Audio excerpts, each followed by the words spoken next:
All right, good morning, everyone. Welcome to the Legislative Town Hall here with the League of Women Voters, Bloomington Chamber of Commerce. I'm going to ask all the participants online to mute their audio. When the questions you do arise, you will unmute that. I am Christopher Ng with the Greater Bloomington Chamber of Commerce. It's a great privilege to be your moderator today. I want to thank our sponsors that make all of this possible. The League of Women Voters, Bloomington Monroe County, the League of Women Voters, Brown County, your Bloomington Chamber of Commerce. And if we look at who is invited to this, it's all legislators representing Brown and Monroe County have been invited to this. This includes Senate Districts 41, 44, Representative Districts 46, 60, 61, and 62. We want to welcome our legislators who did join us today. To my right, Senator Yoder and Representative Pierce. So as your moderator today, if you have a question, you will be coming up to the podium if you were here live, and then if you were online, you will then chat with the moderator, say, hey, I have a question. And then when the the online moderator directs you, you will ask that question, unmute yourselves.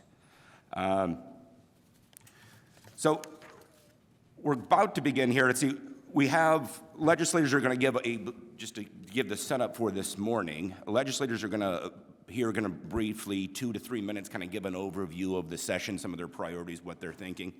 And the legislators may ask, questions for clarification when you do. This is a little bit different than our normal ones we have in January, February, where you're just asking the questions. We're going to hear a little bit of your insight. So instead of the normal length of time, which I think we had 2 minutes, we're going to do 3 minutes that you can sort of add clarifications and sort of have a little bit of a dialogue.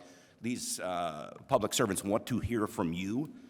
Participants will be recognized in order, alternating from those in the microphone here at the coveted City Hall and those on Zoom. This is an informative session. This is not a debate. So please be civil and respectful to everyone here. CATS, Community Access Television Services, is recording this session and will be shown on their website and cable access TV. So let's start with the legislators here tonight. To my right, Senator Yoder, do you want to kind of start and just give us a little overview of what you're thinking here as we go into 2024? Thank you, Christopher. Thank you to our Greater Bloomington Monroe County Chamber of Commerce and to our League of Women Voters for putting on this both in-person and virtual pre-session for the 2024 legislative session.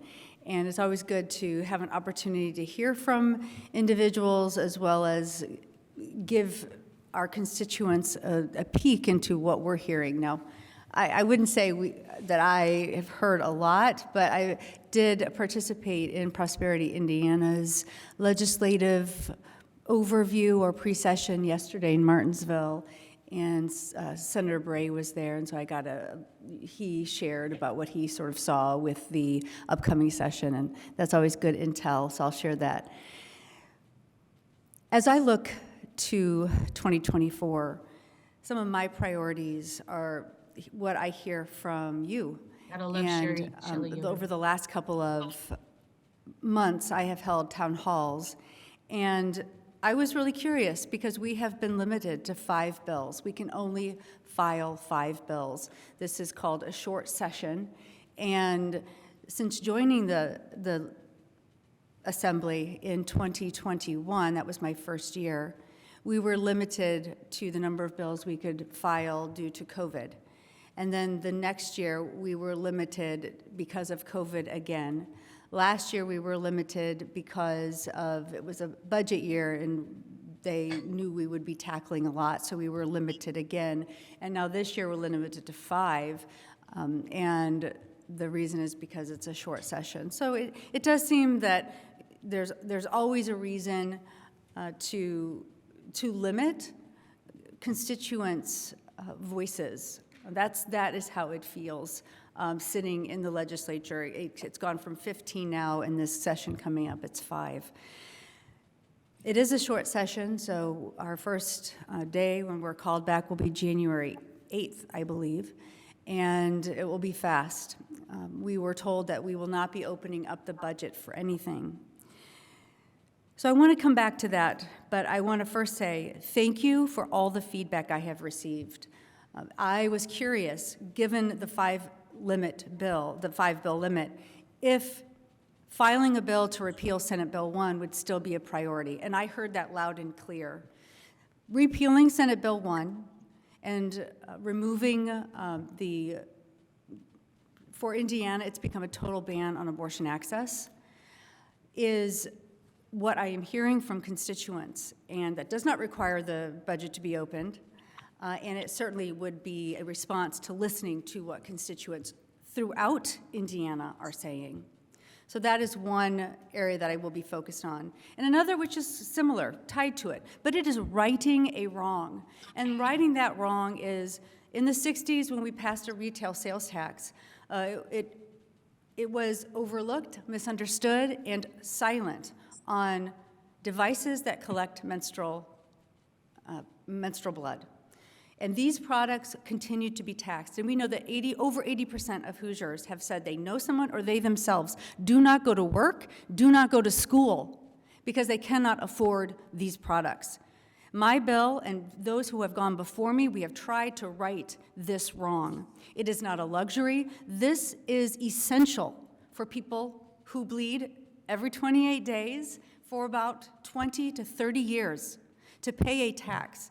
And I think I am not alone. Research shows us it's an issue of constitutionality, and it is wrong because it impacts only certain people. And it is time that Indiana join the majority of states and stop taxing people for purchasing these products. My bill would be repealing this tax, ending it for good. This is not reopening it just to, to repeal something. It is reopening it to correct a wrong, and it's gone on for too long. So those are 2 areas I'm focused on, and I have been focusing on, including, and in addition, childcare, agrivoltaics, and consumer protections for utilities. And I'm excited to be here, and I look forward to hearing more from you. Thank you. Senator. Representative Pierce? Thank you. I thought what I would do is start by kind of giving you an idea of the calendar of how I think the session will play out. The Republicans definitely are saying it's going to be quick. The schedule that's been put out so far is that the first day will be January 8th, so we'll start up then. The first big deadline is bills must be out of committee by January 30th. So if any bills introduced are going to survive, they have to be out of committee by the 30th. That first week of the 8th is going to be taken up mostly with speeches, State of the State address, State of the Judiciary address, and so I don't think a lot will get done that first week. So that essentially means you have about a 2-week period in which bills are going to have an opportunity to get out of committee. So if you're really following the legislature closely, you want to really focus in on those kind of 2 weeks in January for bills in the first house. And the deadline to have everything out of the first house is February 5th. That's the 3rd reading deadline. There's then a traditional break, kind of like a halftime break, and the legislature will be pretty much out from the 6th through the 9th, and then we'll start up the following week. The next big deadline to get Senate bills out of the House or House bills out of the Senate will be February 27th. The deadline to get everything out of the House or the Senate, I think we're on the same schedules, more or less. Sometimes the Senate will be off by a day or 2. They seem to always want to do things differently over there. So they seem to always be working another day when we're kind of done. So it could be a slight difference, but that's the general timeline. So this March 4th, 3rd reading deadline, then comes the conference committee period, and this is where I think you'll see things really truncated. So right now, technically, the schedule they put out, you could have conference committees from March 5th through March 13th. And March 14th is the statutory deadline when we have to be done. So everything's got to be done by the 14th.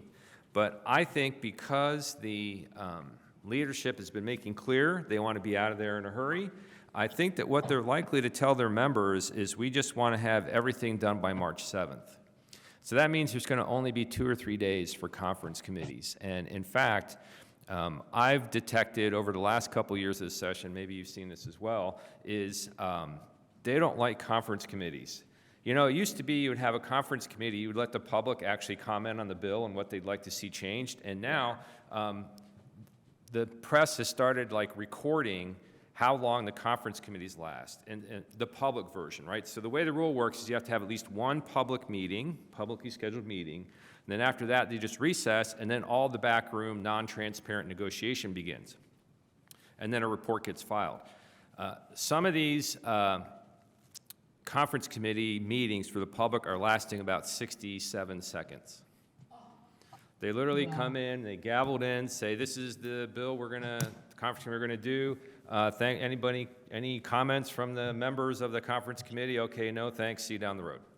And they don't even bother to ask whether the public wants to comment. So with that trend already in place, I think that also what's happening is the leadership's telling members, you need to talk to the people in the other house and make sure that your amendments in the second house are agreed to by the first house. So then, instead of having a conference committee and having to negotiate and haggle over things, the first house can simply concur. They just have to adopt a motion saying, we agree to the changes made by the other house.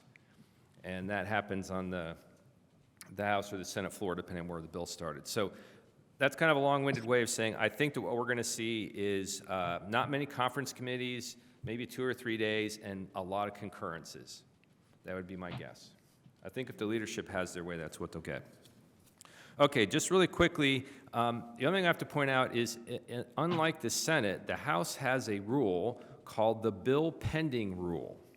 And this rule says that if a bill is introduced and is pending in a committee, signed to a committee, no member of the House can offer a second reading amendment on the House floor that contains the same. Excuse me? Okay, nobody can introduce an amendment that contains the same subject matter as the bill. So basically, if you put a bill in and it gets killed by the committee chair, then you can't offer it as an amendment. So consequently, in the House, the minority party has to learn that you really don't introduce bills. You hang back and hope you can find a bill that's germane that you can offer an amendment to, so you can at least force a discussion, a debate, and a vote on the issue. Otherwise, it just goes into committee, and it's done from there. Okay, just quickly, here's the issues that, at least in the House, the leaders seem to be indicating they're going to work on. They want to circle back around the reading, so everybody agrees that our kids are not obtaining their reading proficiency when they need to in the 3rd grade. The Republicans want to double down on holding students back, not advancing them into the 4th grade if they can't show proficiency in reading. Some educators think that that actually can be detrimental because it creates a stigma for the kid and perhaps causes problems down the line. So we're going to have a debate about what's the best way to make sure kids can read by the 3rd grade. I think in the Senate, they're interested, leadership over there wants to figure out how to reduce the truancy rate. So there's talk about maybe you ramp up DCS's intervention with parents whose kids aren't going to school. If the kid's older, there's some thought maybe they should be put in the juvenile system to force them to attend school. Unmute? So we're going to see exactly. Excuse me, Representative Pierce. Are we having some audio troubles with Representative Pierce online? We hear him fine here in the chambers. My microphone is green. Yes, your microphone's green. We hear you fine. I'm just getting alerted that they can't hear you online, and that's. I'm going to say that's going to be a detriment to the forum. Yes, that might be a plug-in problem in the back room in the control board. Should we continue? Sorry to interrupt.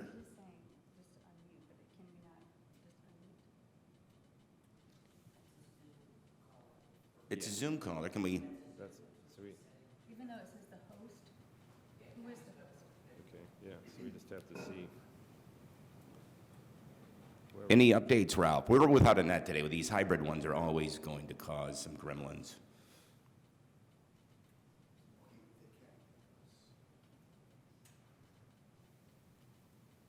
We don't like dead air.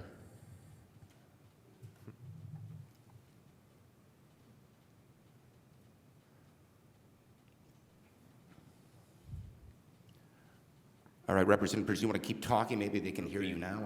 All right, I will try it again. So for those who didn't hear first, I'm saying the major issues that the leaders of the legislature seem to be talking about is readdressing how to ensure that kids reach reading proficiency by 3rd grade. They seem to be most interested in kind of doubling down on making sure we hold kids back from advancing to 4th grade if they don't have their reading proficiency. There's an interest in reducing truancy in our schools, making sure people are actually attending. Speaker Houston wants to make sure that I-65 and I-70 are 3 lanes all the way across the state, so I guess they're going to do something on that.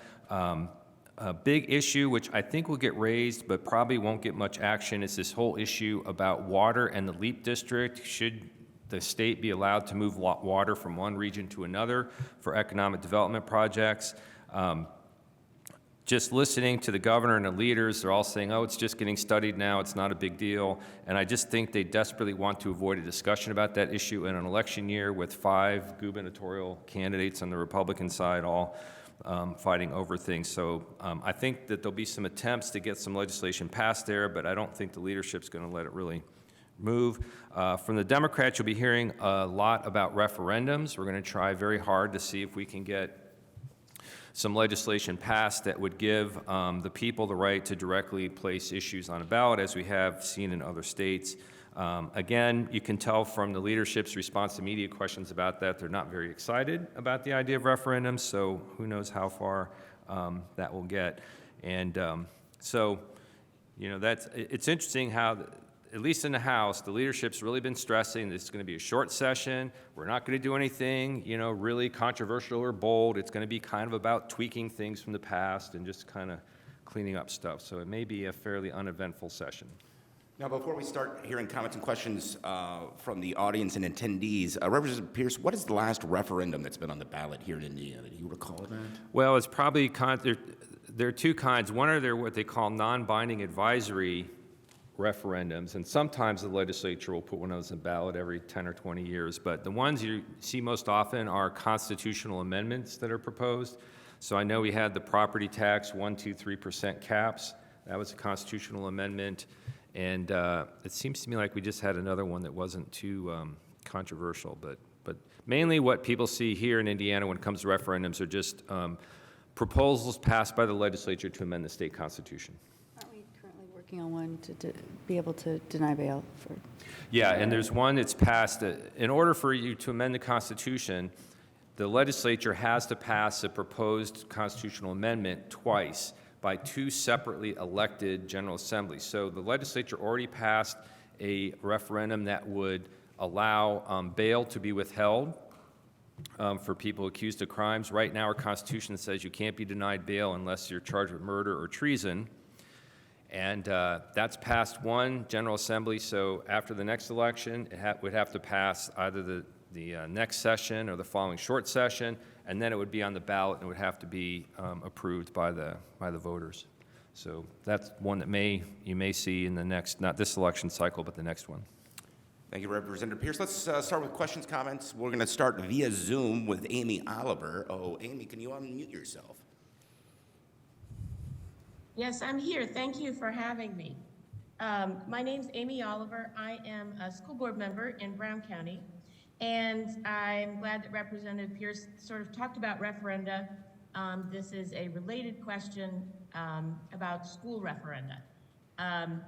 As you may know, in Brown County in last November, we lost a referendum in our county. We're now in a position that we're going to have to replace well over $1 million per year. And we're talking about doing a new referendum.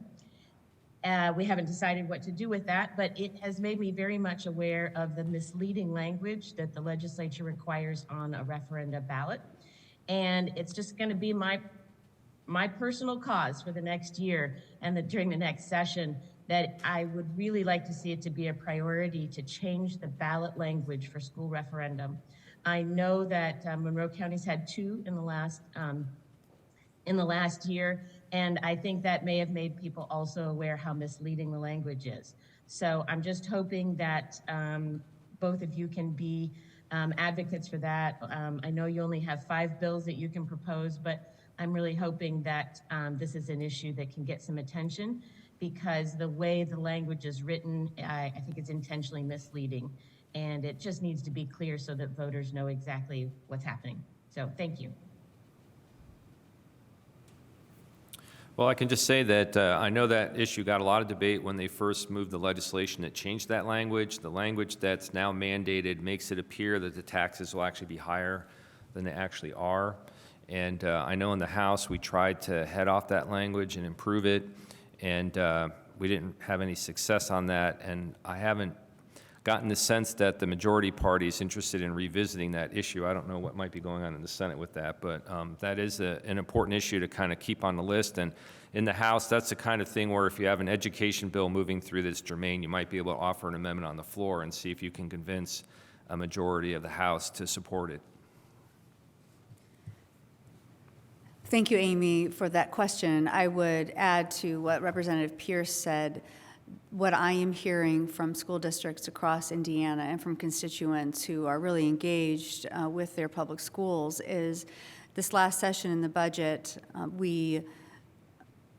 I pushed back. I did not think that the way that the language was written in the budget was going to be helpful for our school corporations, but we, in the budget, claimed to cover all textbook fees in our budget, and that the state budget would be paying for those for families across Indiana, for students, and that simply is not the case. And what has happened is it has put our school districts in a real bind because the amount that was allocated does not cover the expense of textbooks. And so then school corporations are struggling because they can't to send a bill to ask for help to pay for these. Parents and families are saying, hold up, the legislature said that you are covering these fees. But in fact, it isn't. There is a gap, and school corporations are having to fill that gap with funding. And so now more than ever, those referendums are going to be critical for the success of our public schools. Thank you, Senator. We'll go to the podium here. If you could introduce yourself and then comment question for our representatives. Yes, good morning. My name is Pamela Davidson, and thank you, Matt and Shelley, for showing up, both Democrats, no Republicans here yet again. I want that to be noted. I have a question about the wonderful infrastructure legislation that got through Congress because of Joe Biden. Thank you, President Biden. And Indiana is going to get a big chunk of that money, and I wonder who is making decisions about how it will be allocated. And as part of that question is, I don't know the parameters of what it is allowed. I know we have a lot of aging infrastructure, bridge, roads, all those things. We all know that. But is there any part of that that has environmental implications, like renewable energy, or the fact that our legislative environmental committee just refuses to meet about anything, including coal ash remediation, filthy streams and rivers, all those things? Is there any infrastructure money that can be allocated to these pressing needs? And if so, how will the Republicans decide how to parcel it out? Who decides? Well, I'll begin by saying thank you for that question. And those dollars over the last couple of sessions, I'm on the Commerce and Technology Committee, and we have been dealing with broadband issues and getting out to, using some of that money to get out to our more rural areas, even in some of our urban areas, the access to the internet, to broadband has been difficult. So those dollars have been discussed and allocated for those concerns. As far as roads and bridges, I'm sure, although I'm not on roads, and I'm not sure how and what those bills might be in the coming session, but maybe Representative Pierce does. Yeah, I think probably for the most part, that money's just going to flow to the executive branch, and it's going to figure out how to spend that money within whatever parameters Congress put on it. I know with the broadband money, there's like $833 million coming to the state for broadband, but the National Telecommunications and Information Administration, which is administering that program in the Department of Commerce, they have pretty stringent guidelines and a very long process, and we're in the middle of that process right now of the state having to create reports explaining how they're going to spend the money, what their priorities are, how they're going to work through that whole process. And then once all these mountains of reports and plans get approved by the federal government, then the state will begin to allocate grants out for the stuff to actually be built. And so I'm most familiar with the broadband. On the roads and bridges stuff, I haven't heard much discussion about that. And so I'm guessing that most of that money will just kind of come in directly to NDOT, and they'll be the ones who make the decisions. And I can tell you that I find NDOT is the most unaccountable department in all of state government, because they don't really get appropriations. It's not like the legislature really says, okay, here are the projects we think are a priority where we want to have built. Everything's by formula. So they say, like, okay, we're going to have this much gas tax, the money goes in this fund, you get to build stuff with it. This much federal money comes in through the federal gas tax, federal appropriations, it goes into this fund, you get to decide how to do it. One year when the Democrats were in the majority, many moons ago, probably 15 years ago, the then chair of the Ways and Means Committee got very frustrated because he said, well, before I appropriate all this money, I would like to know how exactly you're going to spend it. Please send me a list of your ranked priority projects. NDOT's response was, you can look on our website. And the website would constantly change. They would move projects around from day to day on their website. And the chair said, that's not good enough. And in fact, he zeroed out the NDOT budget one year and sent it to the Senate with no money in it, trying to get their attention. But he never really won that battle because they just kind of know that at the end, you're going to have to build the roads, and they just have a system. So really, there's only one person who can control NDOT in all the state of Indiana, and that's the governor. The governor can pick up the phone and say, you will do this. But short of that, they just do whatever they want. Any environmental expenditures or goals as part of that? Well, the Biden administration, pretty much in all the infrastructure, they've really kind of woven into that environmental concerns, particularly about impacts on marginalized communities who have borne the brunt of pollution because of where they live. And so that's definitely woven into, if you're going to take this money, you have to consider that. So I'm sure it's in the mix, but I haven't heard any discussion from the state administration or IDEM saying, oh, this is great, we get all this extra money, let's actually clean up the coal ash ponds, or let's actually, address some clean air issues. I would just add that some of the large solar installation projects that are going on in Indiana right now, those have been receiving some of those dollars. And it's one of the reasons why I will be writing the bill and filing it on a task force to study agrivoltaics, because these are thousands of acres of farmland that our farmers can lease for about 20 to 30 years to a large solar installation. And other states are finding that the ground underneath, what can we do with that ground to make sure not just can we raise crops, but protecting that soil. Because after those, the lease is up, the erosion, the soil health can be diminished. And so the agrivoltaics bill that I want to write is, let's study this. Let's find out what would work in different areas in Indiana to make sure that underneath these solar installations, we're still growing some crops and protecting our soil. Exciting. Thank you. Thank you. Anybody else from the chamber here? Please come up to the podium if you have a question. I have a question. I don't see any on Zoom land either. K-12 education, big priority within the Chamber of Commerce, and I think the charter school purchase of buildings for $1. There was a lawsuit with Carmel if you share referendum dollars. What's in that kind of confusing landscape? Where are we at on that sort of legislation? So over the summer, there are a couple of pending lawsuits, bills that are, I guess, calling its bluff because it's, first of all, unpopular. throughout the entire state. I mean, the sessions that we have heard language about the dollar law, we have so many Hoosiers coming and testifying against it.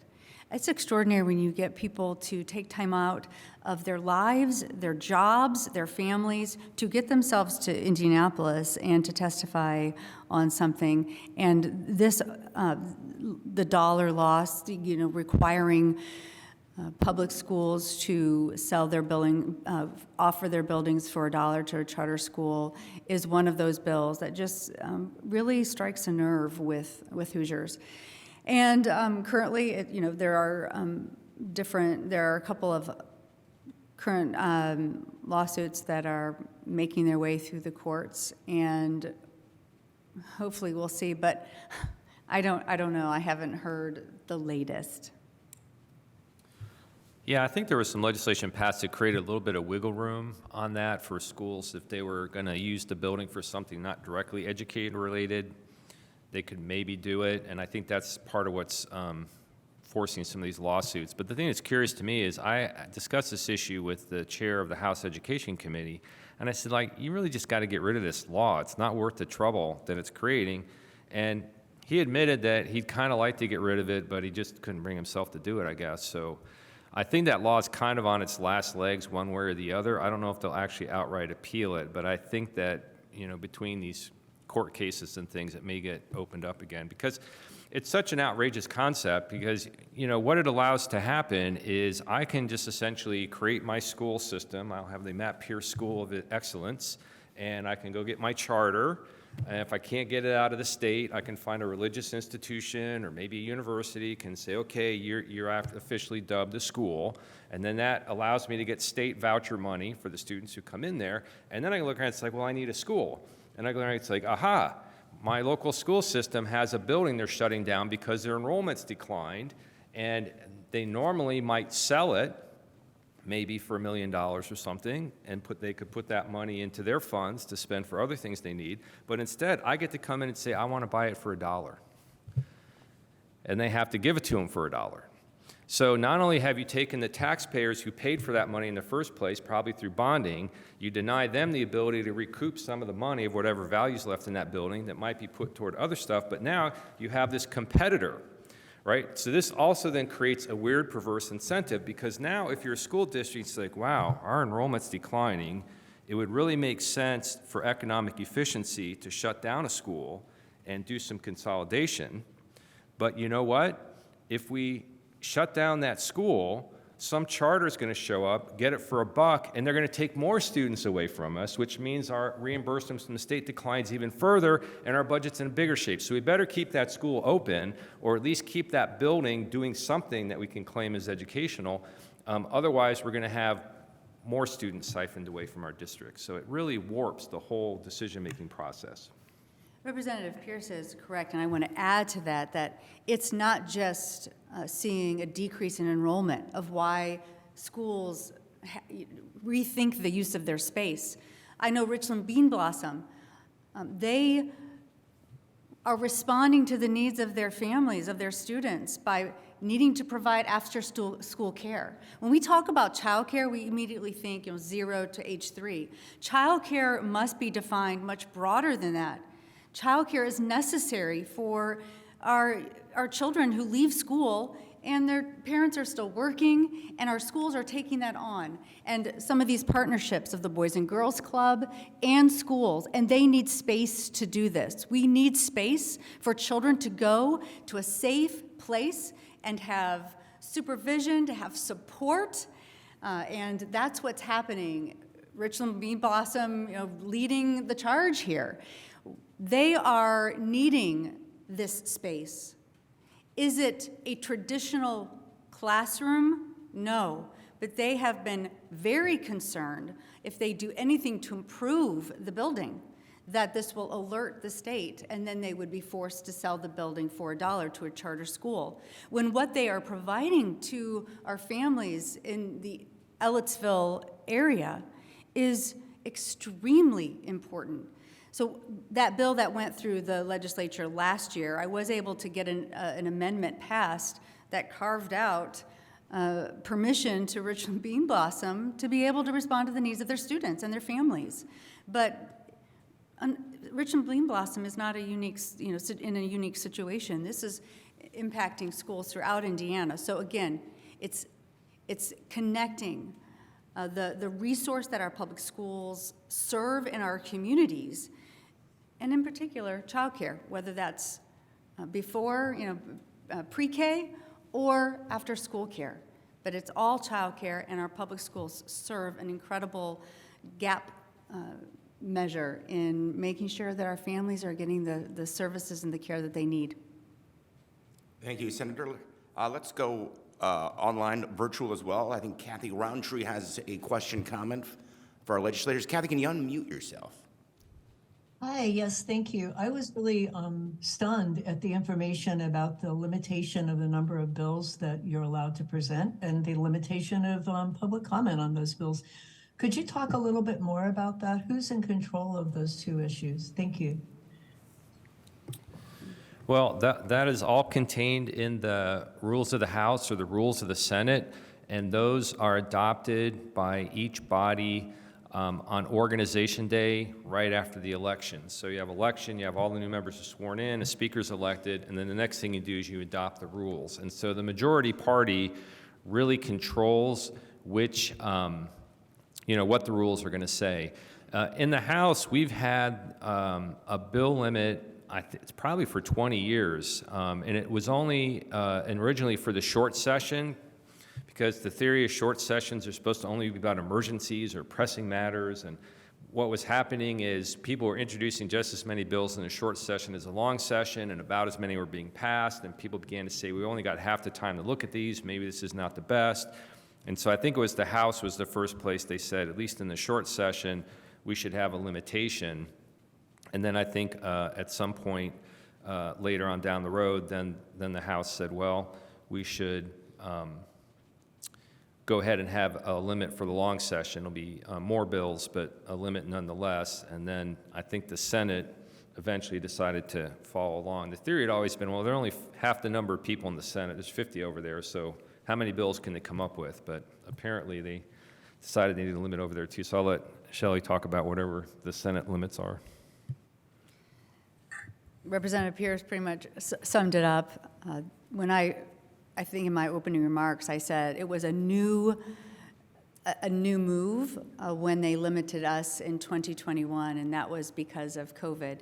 And then the next year was because it was, I'm trying to remember, a budget year, or maybe it was a short session, and then last year they limited us because it was a budget year, and we would be spending so much time on the budget. And then this year, we need to get in and get out. It's a short session.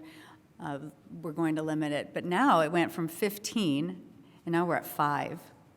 So even in those 3 years, that's a sharp decline. Thank you, Senator. Do we have a question here in chambers or comment? I'm still Pamela Davidson. I have a question about health care. We know even in Monroe County and throughout the state, we're having a shortage of physicians in all specialties, not just OBGYNs because of Senate Bill 1, which absolutely needs to be changed. We know that already.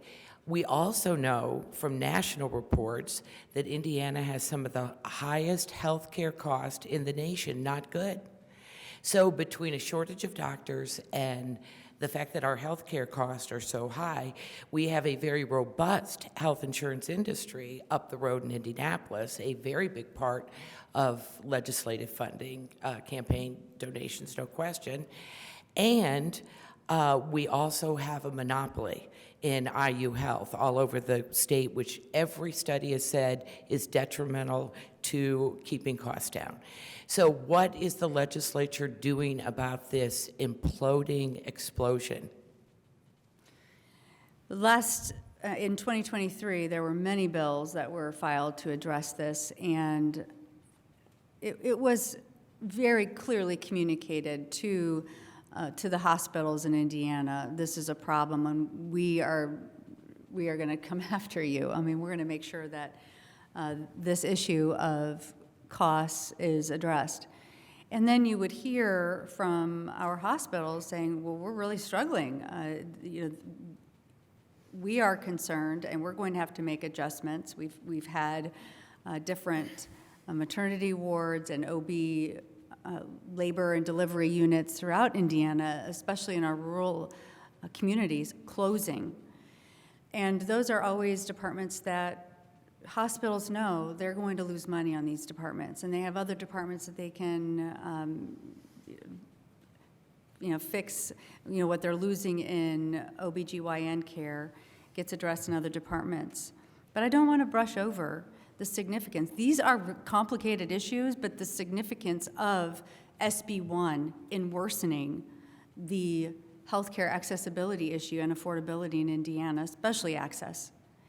When SB1 was passed, which is what we know now is pretty much a total ban on abortion access, it has put a chilling effect on not only care, but students who want to go into the practice of medicine, on where are they going to do their residency, where do they want to practice medicine.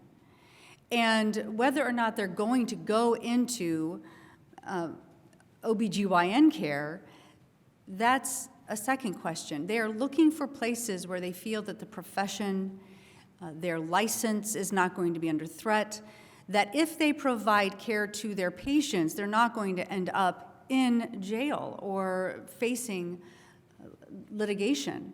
So the problem is complex, but SB1 has worsened it and made it much more difficult to attract and keep physicians in our rural counties. So I know that you would think, well, that's just OBGYN care. No, it isn't. OBGYN care is one facet of healthcare that connects and touches all other areas of healthcare. And so we can't just say, we know we've got a problem over here, but let's try to fix the problem that we see here in accessibility for other areas of care, but they're all connected. You can't separate it out. So the legislature going into the last session was talking a very good game about trying to get particularly hospital costs under control and dealing with some of these issues, and I think they kind of blinked toward the end. So there was some legislation passed, and on the provider shortage situation, what they try to do is limit some non-disclosure agreements, because part of the problem is if you stop working for IU Health, you can't work anywhere with like 100 miles of their coverage area, which pushes you into another state. So it's not like you can just set up your own practice. So there was some attempt to push back on those non-disclosure agreements. And then also there were some tax incentives created for people who want to start their own general practices, general practitioners kind of setting out on their own. I've heard that those incentives probably aren't great enough to really make it economically viable. And so, we've got a real problem. And, of all the issues that we handle in the legislature, I've got pretty good at being just dispassionate and kind of looking at it. But, just from my own interactions with IU Health and seeing what's going on and hearing from people, my blood really starts to boil. Because part of it's because we have all these perverse incentives in the healthcare system. So we will build a gold-plated orthopedics unit because people who get hip replacements, they have health insurance, and it's profitable. People who come in to have strokes often don't have insurance, and guess what? They've really dialed back on that. You're not getting the same quality of care if you have a stroke when you go into IU Health now that you would have gotten several years ago when they had a certified stroke unit, right? And I think that's because the money's in orthopedics. So the question is, what do you do about that? And my argument has been that we need to adopt the Maryland system. In Maryland, they have a global budgeting system in which hospitals are given global budgets, and it's particularly helpful to rural hospitals. And what it does is it refocuses things on quality of care, on outcomes, and it removes the fee-for-service thing, right? So how do you make more money? Like the more tests you can run, the more procedures you can do, that's how you make your money. Right? So you have an incentive to be constantly testing and doing procedures. Well, if you have a global budget and you don't have to crank out the procedures, now you can focus in on what do you really need. You don't maybe aren't pushed to constantly be having more and more tests that perhaps aren't needed. So the interesting thing is that Maryland system developed over several decades. It's had buy-in from all the stakeholders. It wasn't imposed on the hospitals by some legislation, and that system's developed, and it's worked very well for them. My understanding is that there's something in the Medicare and Medicaid world, the CMS world, called like an innovation unit. I've been waiting. I've been told that they're probably going to put out something called a toolkit that would encourage states to adopt the Maryland system or move toward it, because Maryland's gotten all kinds of waivers. Anytime you mess with the healthcare system, you got to go talk to Medicare and Medicaid because they're so embedded in the system, and you've got to get waivers from them to do things that don't comply with the rules. The interesting thing is Maryland was so confident in their system, they told Medicaid, you give us the waivers, and if we don't save money, we'll eat the cost. And they have saved money. And there's a lot of data and a lot of studies on it. I can't understand why Maryland is the only place that's done this, but I've talked to the chair of the Health Committee in the House and others. I've tried to get them focused in on, let's at least go look at this and learn about this system and see how it might be adapted or used some way in Indiana, because I think that's how you're going to save the rural hospitals who don't have enough people to do enough procedures to keep the place going. Yeah. And that's going to continue to be a problem unless we step in and do something different. And then for these bigger monopoly health institutions, they're just going to continue to focus in on where the money is, and other areas are going to get neglected. You meant non-compete agreement, right? Instead of non-disclosure? Oh, yeah, sorry, yeah, Sorry. non-compete, Okay. yeah, sorry. Okay, thanks. Thank you, and thank you, Representative Pierce. We're going to go online before we go to the chambers. I believe Kathy has one more question. Kathy, can you unmute yourself?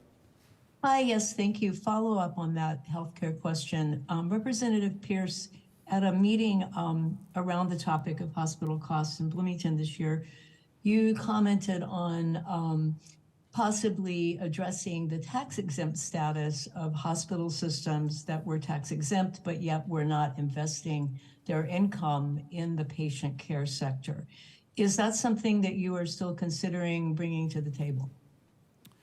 Well, I raised that issue, I think in a discussion with the Speaker of the House, I said, if the problem is you have hospitals that are nonprofits, but they're not acting like nonprofits. And so I said, if they're not going to act like nonprofits and really promote charitable care, which is their mission, why don't we just take away their state tax exemption? And kind of the response goes, oh, that's too complicated because you got the federal tax laws over top of it. I mean, the big exemption that matters, I think, is the federal nonprofit exemption, and that's all controlled by Congress. There is a state tax, so that's, I guess, going down to what, 3.2? It keeps going down a little bit every year. But so I think I could not get support for that kind of idea. But my thought was that would be, the first thing you do is get their attention. If you're not going to act like a charity, then you're not going to be tax exempt.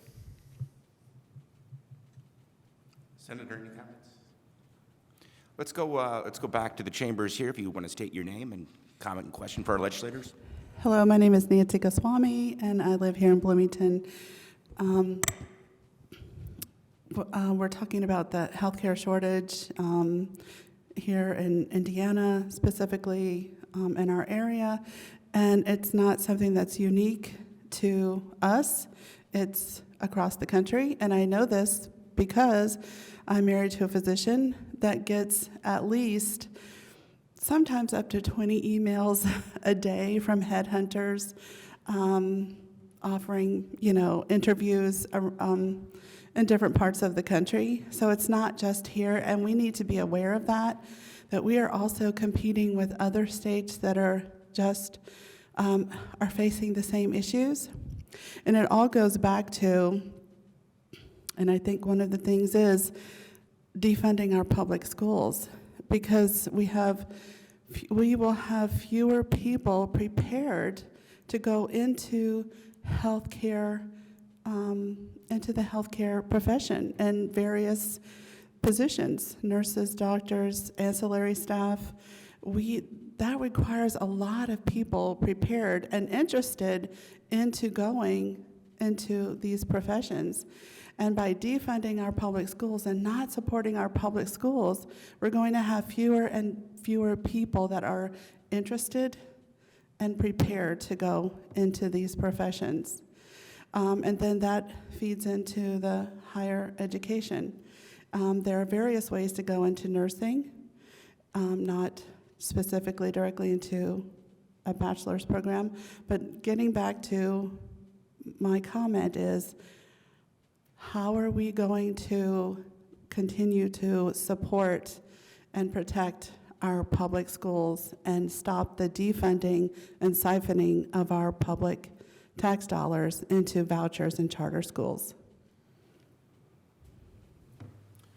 Well, the short answer is there's going to have to be a change in the makeup of the General Assembly. I know in the House, which really pushed it, the Senate didn't seem too excited about this last final, throw the doors wide open for vouchers, but the House really kind of pushed them into agreeing to it. And I know Speaker Houston really thinks that's one of their greatest achievements. They believe that school choice, the competition, creates better system.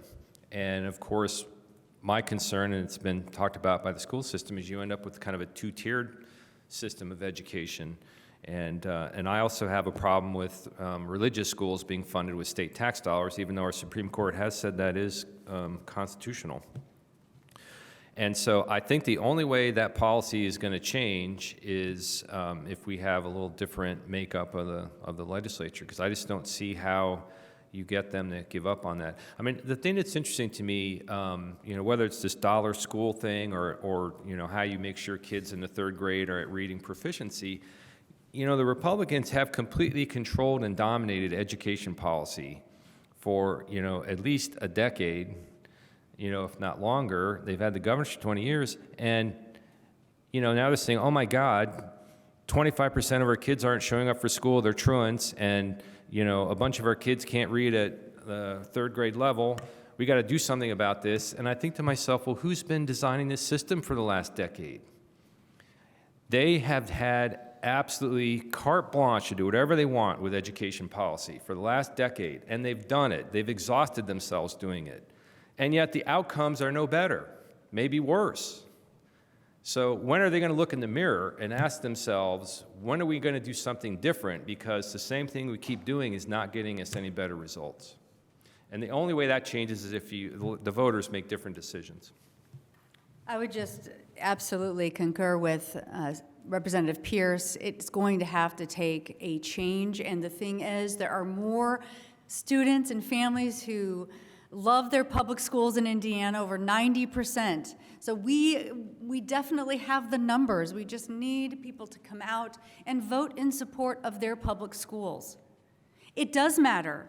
It does matter how we fund our public schools. And yes, it makes sense, but if you see this, of course it matters how we fund our public schools. But what is happening is, as we know, in Indiana, we basically have a universal voucher program. And when we set up the voucher program in Indiana, the promise was this is to ensure that those who cannot afford private school can access a private school. That was the issue of the constitutionality of the voucher system. But this last session, the definition of a family in need, for a family of four, they can make $220,000 a year to qualify for a voucher, a private school voucher. A family of four making $220,000 a year under the Republican Party in Indiana define that as a family in need. Compare that to the definition of a family in need who's going to receive a pre-K voucher. That is a family of four making no more than $75,000 a year. Those families are going to get help to be able to send their children to a pre-K program. So the disparity there and the way that we define need is disgusting. I mean, if you are going to have a definition of a family in need, at least be clear and be fair and have both of those definitions be consistent. But we do have, at this point, a universal voucher program when only less than 10% of Indiana school children and families are sending their children to a private school. The majority of our families they love their public schools, but our budget simply does not reflect that. Thank you, Senator. I'll ask a quick follow-up before we go to the chambers. Not in budget year, you know what doesn't cost money is accountability. Has there been any sort of, at least with the system we have, some periphery legislation to hold at least charter schools accountable of making sure we are educating our children no matter where they go? No, there's no interest in accountability whatsoever in that program. You know, you might remember we had that thing where $130 million basically kind of got siphoned away by this virtual charter school that was associated with a public school, figured out they can make money off of this virtual thing. And the last I heard, the FBI was kind of looking into the whole mess. And we said, hey, we got to do something about these virtual charter schools to ensure we have accountability. Are the kids actually sitting in front of their computer? What's going on here? And just no interest in that whatsoever. And then there's all kinds of examples of charter schools with self-dealing. So what I do is I create my nonprofit charter school, get all qualified to get the state money. Then I go over here and I create a for-profit education services company, and I make a contract with myself. And then the state money comes into the nonprofit. Then I turn around and I contract with me, the for-profit, and I make gazillions of dollars providing the services to the school. It's a big scam. And there's absolutely no interest in any accountability on that. And I don't know what it's going to take other than just more and bigger scandals that finally get the attention of the public enough where the pressure is just too great. But I haven't seen any interest in wanting to have accountability. I filed a bill maybe my first year to increase transparency in charter schools, and I was told that we need to move in the direction of having less regulation of schools, and that's why we created the charter schools, is to provide more opportunity for innovation and creativity, and we don't want to burden them with these regulations of transparency. So that's what I was told. So didn't even get a hearing. However, this last session, there was a bill, 486, that was deemed the deregulation bill, and we were going to create some opportunity for schools to be able to have, in public schools, to have more innovation and creativity. But really what that bill was, it was really a wolf in sheep's clothing. But that 486, all that did was remove collective bargaining rights for our teachers to be able to have discussions and take concerns about class size or conditions in the classroom to their union, and it was an undermining bill of collective bargaining. So it wasn't really deregulation in the end. And, it's just a nomenclatures and a shell game of moving things around. But I agree, there absolutely needs to be transparency. And what we're seeing is virtual schools or just an opportunity for fraud. And it's not even, guessing. We already know that it's happened. And it's going to happen again, if it's not already happening. Thank you, Senator. Let's go back to the podium here in chambers. Yes, it is also my understanding, going back to revisiting these vouchers that go to private schools, that the vouchers don't cover the full % of the tuition. And if for any reason the school decides that that student is no longer a good fit for their school, that they can tell the parents that they need to take their child elsewhere, but they still hold the parents accountable for the tuition, even so far as sending them to collections. And they still hold the money that they receive in the voucher. Yes. Yeah, this is a problem. The public schools have talked about this a lot. The way we figure out how much schools get is how many students they have, because we have this Follow the Student program. And so we have these ADM days where they do the counts. And I think they've added some extra ADM days, because what they figured out was happening is the voucher schools would have these kids, and then once the ADM day passed for the public schools, they would basically dump all the kids that were too challenging or problematic or troublesome, and they would come back into the school. But the school, since everything's decided on that count day, they wouldn't be getting paid for the schools that got kind of pushed back into the public school. And so there was some attempt, I think they created maybe a second ADM day to try to capture that, but that just shows you how the system's working. And that's one of the criticisms that many of us had of the program, is the public school must accept every student who shows up, and they must meet their educational needs, whether they're special education or gifted or anywhere in between. And they have to deal with them. They don't get to say, you know, get out of here.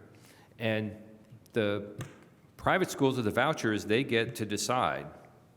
Now, the Republicans will deny this and they'll say, well, we've got some things in the code about that. But the truth is, they can basically eliminate the students that just are too troublesome or they don't want to educate. And that's something that public schools don't have the ability to do. Let me say, just kind of to close out this issue maybe, is one thing in the politics is changing a little bit is, as over the past decade, we've been going through this incremental process of expanding vouchers to the point now where it's basically universal. Pretty much anybody can get one that wants one. Is the rural senators and representatives are always told, you don't need to worry about this voucher stuff. It's not going to impact your school because, you know, you're out there in the middle of nowhere and people aren't going to put a charter out there, and you know, it's not going to impact you. It's those urban schools that, you know, we need to do this for. So it's like, let's do it to the urban schools. And what happened in the last session, you might remember, is they made the voucher program universal. Over in the Senate, the rural Republicans looked at the estimates of how much money their schools would be getting, and they freaked out because the money that was getting swallowed up by the vouchers was finally impacting the global system so much that now the rural schools were getting hit. And there's a little bit of a rebellion over there, and we got to wait until about 2 in the morning to vote on the budget, because they had to go back and find another $300 million to dump into school funding just to try to bring up the rural schools enough that they could get the thing actually passed. So the question is, what will happen when we hit a recession and the state is really struggling for funding? Will someone finally say, you know, maybe we can't do universal vouchers anymore. Maybe it's time to get back to basics and redirect this money back to public schools, because it's going to be a zero-sum game at that point. So that's when you're going to really see the rubber meet the road, is whenever we have our next really tight budget. Thank you, Representative Pierce. Do we have another question in the chambers here? Ms. Douglas? Good morning. My name is Maria Douglas. I'm a 30-year resident of Monroe County. No need to do any math there. So I serve the community as the development director for Middleway House, and we are a nonprofit that's existed in some form for over 50 years that support domestic violence, or all survivors of domestic violence, sexual violence, and human trafficking. And forgive me if I don't have all the language. I'm new to paying attention to this legislative space, but it's become quite apparent that we need to go where the money is and get more resources. So I was doing some research earlier this week, and it looked like, and again, correct me if I'm wrong in what I'm saying, it looked like Biden said okay to increasing some funding, the Violence Against Women Act, the VOCA funding, and things like that. Looked like it increased on the national level. And it looks like it's decreasing on our state level. So one, is that true? Two, I kind of think it is, because our grants are less and less. And three, what can we do about it?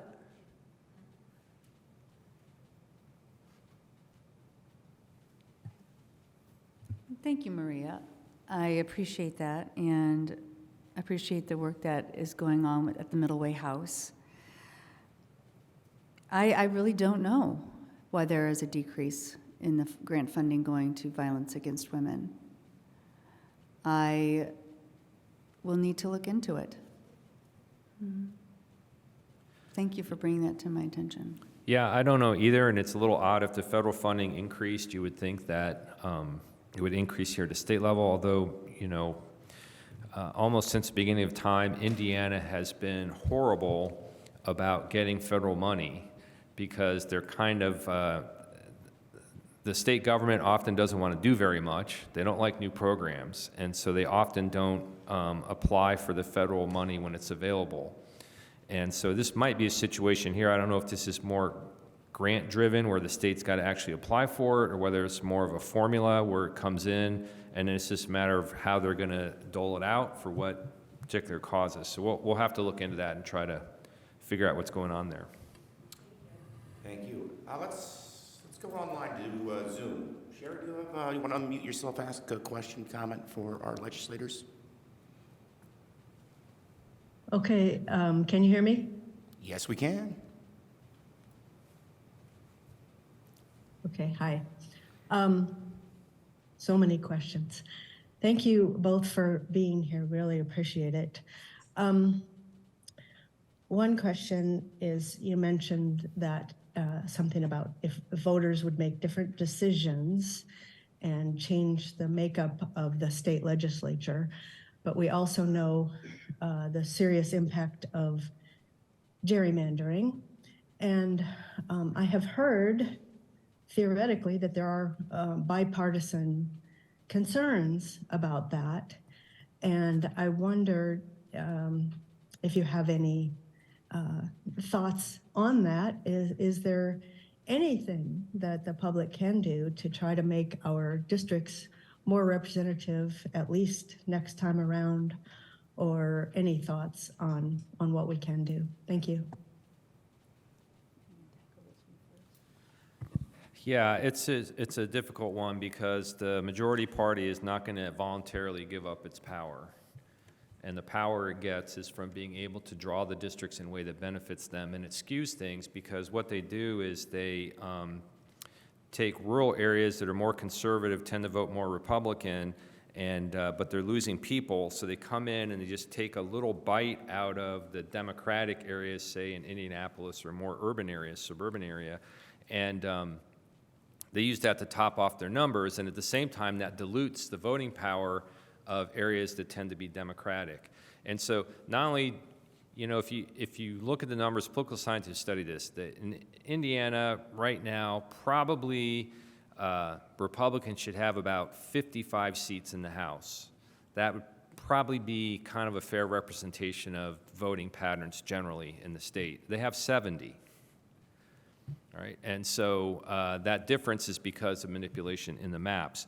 So, you know, if we had referendums, you could do a referendum and have the people vote as to whether they wanted nonpartisan redistricting. So that would be one way. If you could get referendums, they might address that. In the states that have it, I think Iowa may be the only place that I think a long time ago in the 70s actually created kind of a nonpartisan system. Everywhere else, it's either been by referendum or by a court order of some type. The legislature did it on their own? Yeah, referendum, yeah. So the point is that the majority parties are very unwilling to give up this great advantage. If they happen to get the majority in the year of redistricting, they can have the maps help them for the next decade. And it can be perpetuating, whoever the majority is. And so to get the majority party to voluntarily give up that advantage is extremely hard. It kind of goes against human nature. So that means it has to be imposed from outside. So how do you do that? The only two ways I know to do it are either figure out a way to get referendums in Indiana so the voters could put forth that question and decide what they want, or you'd have to get the courts to intervene. Now, the federal courts have basically said, we're out of the political gerrymandering. The current court said it's improper for us to get involved in this political question of gerrymandering. They're still willing to get involved when there's impacts on minorities, the impact African-American districts, so that's the good news. They're still willing to be a little bit involved there. But it's pretty much shifted on political gerrymandering. Everything's back in the state courts. And our state Supreme Court has been very clear on a whole bunch of different issues that they refuse to get involved in what they call the inner workings of a separate but equal branch of government. And I think they would probably consider redistricting to be the inner workings. And so there have been some pretty striking opinions from the state Supreme Court. I mean, they really pretty much said, you know, legislature, you can apply all the laws you want to yourself in the statutes you write, but there's really no way to enforce them because it would be improper for another branch of government to intervene in your inner workings. And so if the legislature says open records laws apply to us, but guess what? All of our records are closed, the Supreme Court said there's nothing you can do about that because that's the inner workings of the legislature. And so that's kind of what we're up against here in Indiana. I don't see anybody at the podium right now. I have a question, so please, anybody in chambers, if you do have a question, comment, please come up. We haven't touched on housing. It's been the #1 issue in our Chamber of Commerce survey from our members, and I know the governor had a commission that had some recommendations. It was talked about last session. It's also, also a local issue with zoning. So anything on the housing, any updates on that, Senator? Yes, thank you, Chris. I would say I think we will see some bills filed to address housing that will see bipartisan support. One is the creation of land banks, and one is the creation of land trusts to try to help to developers to develop affordable housing. Per unit, it's just difficult to develop affordable housing. Houses that actually are in the area that are most needed in our communities throughout Indiana. And these two programs hopefully will create some opportunities to get some affordable housing projects going throughout Indiana. We tried to tackle it this last year, and there just seems to be a disconnect about how to go about doing it. And one of the disconnects is where you don't see bipartisan support is this idea that if you boost the development of larger homes, that if you don't tie the hands of or be too detailed in the legislation and just give some more broad strokes with legislation, and we can have homes be built and not be prescriptive in what kinds of homes, then if they're larger homes, then those families that go into those homes will move out of smaller homes, and that will address the housing accessibility in the housing crisis in Indiana. But that didn't. That nothing shows that actually is working, and as a result didn't get any bipartisan support. We need a plan to address the lack of housing that is needed for middle to our lower income families. And hopefully these two bills will be able to get a hearing and make their way through the legislature in '24. Yeah, this housing issue is really tough because it's so multifaceted and it's got impacts on all different levels, right? So you got the Federal Reserve makes decisions about interest rates, that impacts whether people can afford mortgages. You have local units of government deciding what their planning and zoning requirements are going to be, and if they're very restrictive, maybe it's more difficult to build housing, so you have a shortage and supply and demand takes over. So you have both the federal level things happening to impact it, you have local level having, and then you got the marketplace impacting it because we now have, the Wall Street people have figured out that housing is big money. And so I've been hearing more and more from people saying that when a house goes up for sale, you have these big Wall Street kind of hedge funds who are buying the single family homes and they're renting them out because they figured out that people can't afford any longer to buy a single-family home, but they want to live in something other than an apartment, particularly when they start having kids. And so now there's a big market for rental single-family homes. And so now, if you're trying to buy your own home, you're competing with a hedge fund with almost unlimited funds, and they can swoop in and say, don't worry about the mortgage, this is cash from the barrelhead.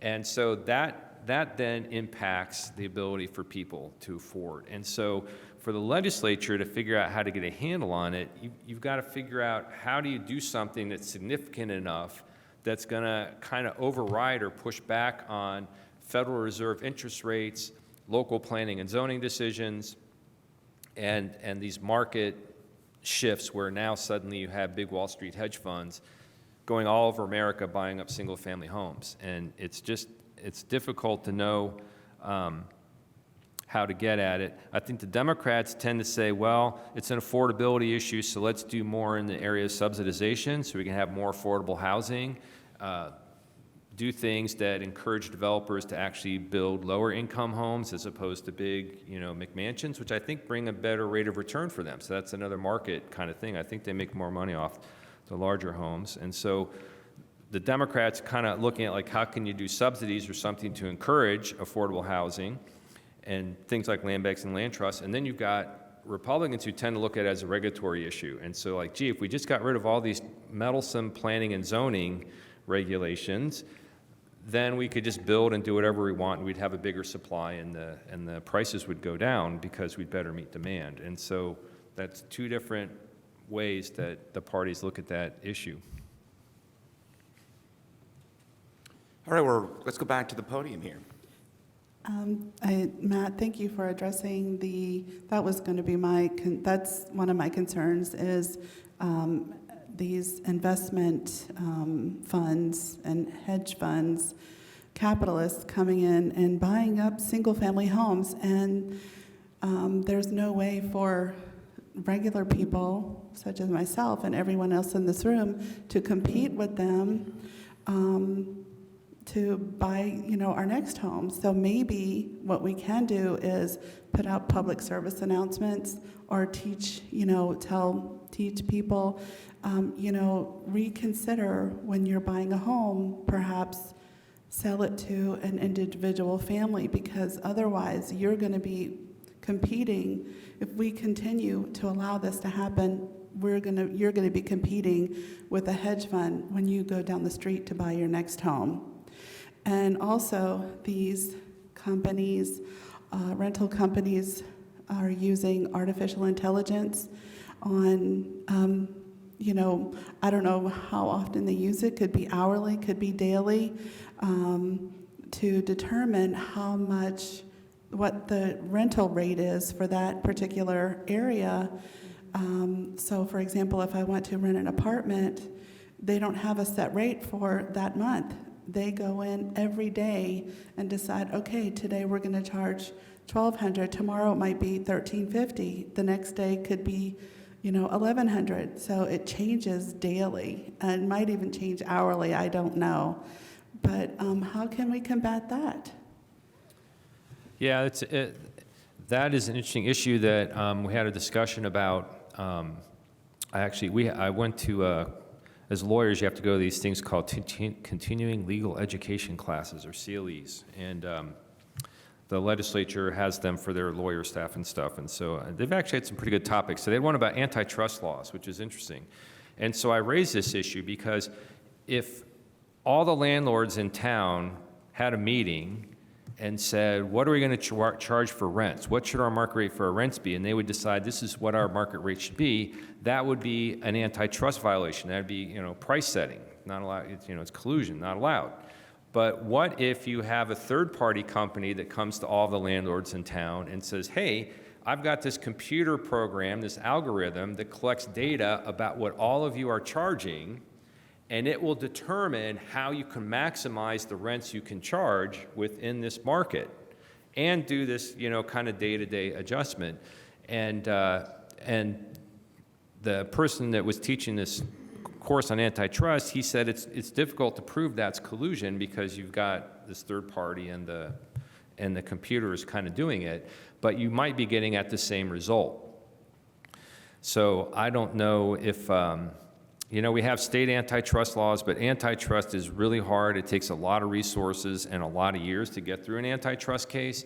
And so I think that's something that the federal government, the Department of Justice or the Federal Trade Commission is going to have to decide to go after, I think, because states have parallel antitrust laws that never get used, and they could try to use them, but that then means the Attorney General has to come up with the resources and the legal ability to take on probably national groups that will be trying very hard to protect that, that process. So I'm hoping that maybe this issue will get the attention of the federal government, and they might put some resources on looking at it and figuring out if there's a way you can limit the impact of it. All right, we'll go to the podium here. We're running out of time, but I'll make it quick. Sure. I'm a big fan of the show Indiana Week in Review because on public television, because we know nothing about state politics, and that show is really good about that. A few weeks ago, they talked about something I am completely unaware. I want to say it was called the Indiana Economic Corporation or whatever, but they invested $100 million on land north of Indianapolis, close to Westfield, I think. And the lure is not low-income housing. Oh, forget that. It's for the industry to come and for them to build an economic generator to park businesses in that. That's a lot of taxpayer money, and that was simply the purchase of the land before they developed the physical space. So with budget a consideration, what's this all about? Because that sounds like private development in every single way to this taxpayer.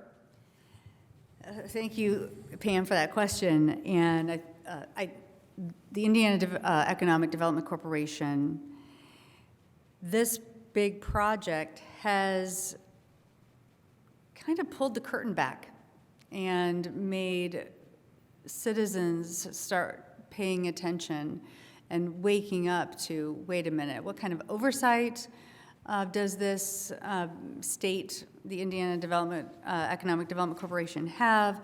How do we have transparency, accountability for the dollars that they receive to these projects? Representative Pierce had mentioned this LEAP district and creating the way that we can get water. They need more water, and pumping water from one community to another community to fulfill their water needs in this district. But my hope is that it has pulled that curtain back, and we can begin asking questions of transparency, asking questions of accountability, and begin talking about this in the legislature. Because it does seem, in the couple of years that I have been at the legislature, when it comes to the IEDC, it is, like, whatever you need, we'll give it to you. We trust you. And that's not to say that good people aren't working in this, in the IEDC, but it, just like any other state agency, needs oversight and accountability. So once upon a time, probably 20 years ago, we used to have the economic development was kind of in a Department of Commerce, and it operated under the Lieutenant Governor. So like back in the days of John Mutz, he was Mr. Economic Development because that was within the Lieutenant Governor's kind of purview. Well, I think it was in the Daniels administration, the people running, first Daniels kind of just on his own moved it away from the Lieutenant Governor and kind of put it back under his shop. He thought it was that important. And the person he appointed to run it constantly complained that there's too much transparency. He says, look, I'm out, because he was a business guy. He said, I'm out here cutting deals, bargaining, negotiating, and dealing with companies that don't want people to know what they're up to. And if all this stuff's going to be open records and things, then I can't get the deals done. And so the legislature decided that they would create something called an Indiana Economic Development Corporation, a quasi-governmental agency that would not have all those pesky transparency requirements. And this theoretically then frees them to go and have confidential discussions with businesses that I think come to the state, cut the deals, do things where it's not going to be out in the public until the grand ribbon cutting. So that kind of removes some transparency. Then, under the most recent administration, it's evolved the situation where the legislature just basically says, IEDC, here's $500 million, go do some economic development. And it's up to them to decide how they're going to do it, right? And we're used to kind of the things like, okay, if you're going to hire X thousand people, we'll give you worker training grants. If you need some help acquiring some land, maybe we can help, make that competitive, or getting the energy in there you need, that kind of thing. And that was kind of how it worked. This LEAP district is really quite striking, and it wasn't like they came to the legislature and say, we have this new innovative thing we want to do, please authorize it. They just went out and they bought all this property, and I keep hearing, I haven't confirmed it, I keep hearing they paid $100,000 an acre for that property, and I think what they think they're doing is they're getting a shovel-ready area ready to be like a tech zone. So, we have all this money coming for chip manufacturing, right? So I think they think they're going to land a chip manufacturing plant in there. Well, that's a super water-intensive manufacturing process. So somehow, in the last half year, the light bulb went off, and they said, oh, we just bought all this property to build this big manufacturing thing, and we got no water here. We got to go get some water, And so the thing that I think is interesting is if I say, we as a state government need to do more in childcare. You can't have government getting involved in that. They don't know what they're doing. That's not their job. They shouldn't be doing that. But now we've evolved to a point where it's okay for the government to basically be the developer. They're the land developer, the project developer, and the whole thing. And it's never had much oversight or any discussion in the legislature. So this water thing really did kind of blow it up, because when people figured out, they began to ask a lot of questions. And so, the legislature is going to have to do a better job of figuring out what exactly is going on there, and whether or not there needs to be a little bit more accountability or just some kind of oversight on that process, because it really is pretty much wide open for IEDC. They just get large sums of money, and then they go out and cut the deals they think will develop the economy in Indiana. Great. Well, I think that wraps up the League of Women Voters Town Hall this morning. I just want to thank our legislators, Senator Yoder, Representative Pierce, for joining us, all of us that joined us here in person at the chamber. And I also want to thank those 20 people on Zoom who were nice enough to log in today. We want to thank CATS, Community Access Television Services, our team members, the specific sponsors, the League of Women Voters, both in Bloomington, Monroe County and Brown County, my employer, the Greater Bloomington Chamber of Commerce. We'll be back here via Zoom on Saturday at 9:30 a.m. for a legislative update to see what's going on there. If you want to register, please do so. On the screen, you can see the link. You can follow the General Assembly at iga.in.gov. All those legislative issues, I'm sure, are going to be brought up, and we'll see where we are here in, I guess, about 6 weeks. But I do want to thank everyone. It's been a pleasure here moderating this fascinating discussion and commentary. Thank you very much.